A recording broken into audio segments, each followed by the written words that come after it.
Hey guys, welcome back. So in this video I'm going to show you how we can set a limit order on eToro mobile app.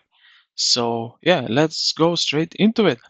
Now first thing what we need to do is log in into our account and then search for the stock, crypto or commodity you want to trade. So let's head over here to the discover like that, and at the top here I will select crypto.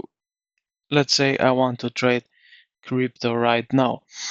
Now I will select my cryptocurrency which I want to do uh, to put limit order into her. So let's say Ethereum like that. Now here we will see at the bottom a trade green button. So let's click on it just like that. And here it will show up how much money would you like to invest. All right.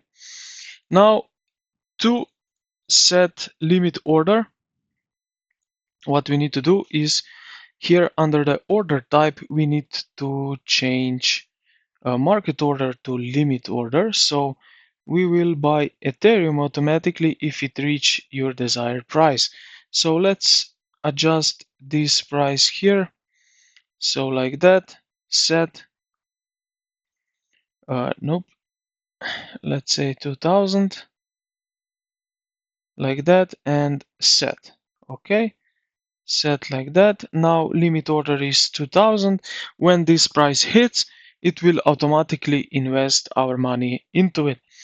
Now if you have enough money, you will see here at the bottom set limit order or buy. In my case is deposit because I don't have 10 bucks on my account right now. But yeah, you would confirm here at the bottom. This big button will allow you to confirm your settings for Ethereum or some stock or something else. So I hope this video helped you out. If you did, consider to like the video and subscribe to the channel. Thank you for watching and I will see you in the next one.